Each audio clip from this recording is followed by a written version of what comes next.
guys, do you think your music taste is so basic? And are you someone who only listens to trendy songs that's on Instagram and TikTok and will only listen to that song forever and won't even explore other genres of music? Because I am that person and I try my best to discover different kinds of music, different movies that I usually don't watch on a regular basis, but it's really hard. For some reason, I always land on similar tastes that I currently have, and I don't go with different, and it's really hard, especially if you're trying to find yourself, what you like, what you don't like, but you can't because these platforms will literally feed you the same kind of things that you like. So how can I discover new things? Discovery is dead, at least in my opinion, or in my case, because I don't think I've ever discovered things on my own, and I haven't discovered anything really. I'm literally in the same place where I am. It felt like pop music. I will only listen to pop music. I don't go to other kinds of music. It can be movies, it can be the videos you like, anything really. And it's because of the algorithms in the platforms like Spotify, YouTube. It might be the best flipping thing that has ever happened to us. It's easier to relate to videos we like, the songs we listen to, we really like that. And relating to people is so much easier because of it. But in a big picture, you realize you're trapped in your own little shell watching the same kind of videos, listening to the same kind of music forever. Have you seen whenever you're scrolling and then you watch a different kind of video that's not on your feed, like for example dogs, animal videos, you watch like 2 animal videos and then the feed is, then your algorithm is like, okay, this girl likes animal videos, so let's feed her more animal videos. So then she scrolls and she will stay in the app. It's not gonna work. Just because I liked one dog video doesn't mean I'm gonna be watching dog videos forever, bro. Oh my god. When you're forced, there's literally a bug. When you're forced to see or listen to the same thing by the algorithm, you get used to it, to a point where you don't even want to discover different things from what you usually watch or usually listen to.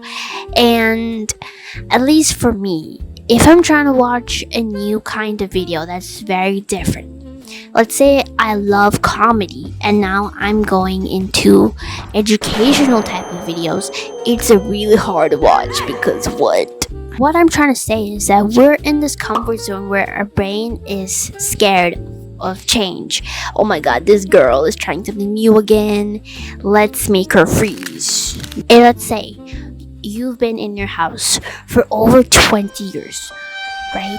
It's your home, it's cozy, you would never ever want to leave that place. But suddenly, you're moving to a different city. New culture, new people, new food, new everything. And now, it's a really big change, right? But, I mean, obviously it's a really big change compared to switching different music genres. But still, doesn't matter how big or small the change is, our brain looks at it the same.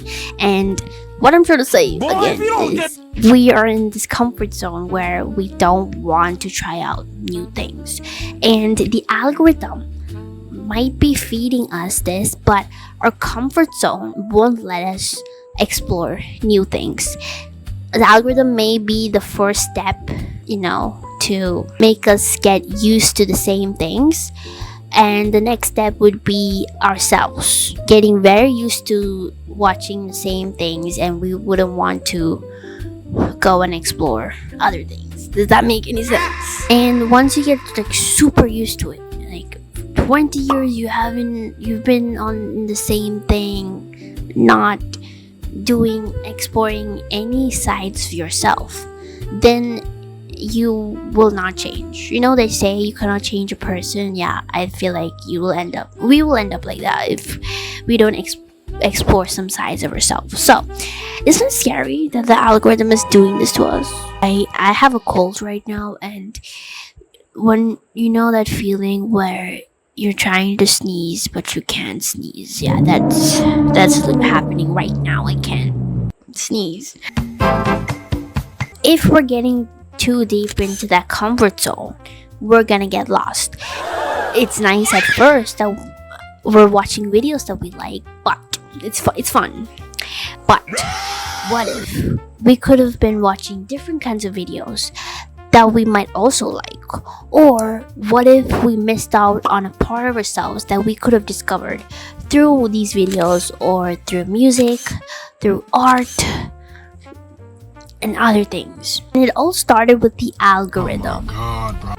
But the more that we dug deep into this, it's actually kind of bad. It kind of says that the algorithm is ruining us, ruining our lives. This comfort zone goes beyond your music taste. It goes beyond to a point where it affects your life decisions. Maybe you're not